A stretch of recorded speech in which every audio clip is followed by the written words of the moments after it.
Hello YouTube. Alright guys, so today I'm going to show you how to do the lazy man's way of putting on fork boot covers on your bike. Okay, it's a lot easier. You don't got to put on bike stands. You just need a couple materials. You just need your zip tie, some Gorilla Glue, I like the gel version, some rubber cement, the fork boots itself, and some scissors. Alright, so get all your stuff together. Get your bike ready, get in a comfortable position because you're going to be sitting in front of your bike for a good minute. And just go ahead and grab your scissors and just cut your fork boot straight up and down along one of the seams. My cut didn't come out that good. I was using some very thick kitchen shears. Probably not the best idea.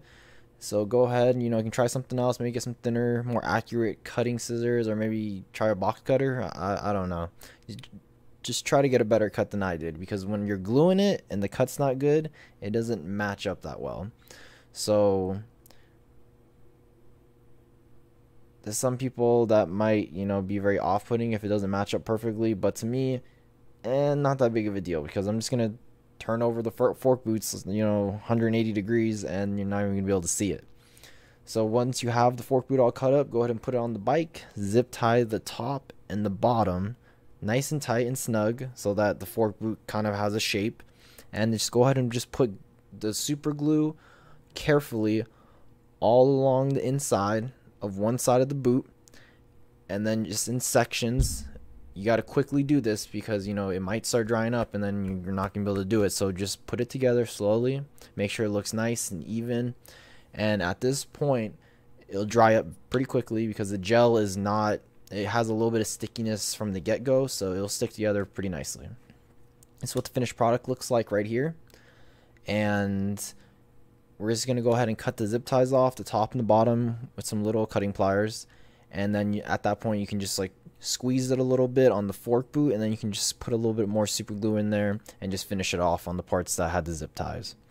So here is the finished product with the rubber cement. So the brush that comes with the rubber cement, the slime one, is like the worst brush you can use. So get a smaller brush, make it a little bit more precise, a little bit cleaner than mine, because I just globbed it on there, and obviously it doesn't look like perfect, but I think it looks fine. If you really care, maybe you can find some kind of paint or something that matches a little bit better to the fork boot.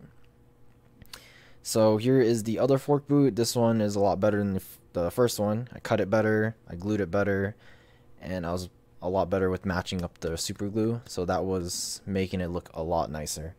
And it's been a couple days. I wrote it and it compresses just fine. I don't see it cracking. If I leave it out in the sun, I live in Vegas, so if I leave it out in the sun and it's like 110 out, I'm curious to see if it undoes it, but I'm gonna pray that it doesn't. But it compresses just fine. It looks great. Once you rotate it, you can't even see it. If you're standing a foot away from the bike, you won't even be able to tell. So that's it, guys. Good luck, and hope you enjoyed my lazy man's review of how to put on some fork boots. And here's a before and after shot. Good luck and take it easy, guys.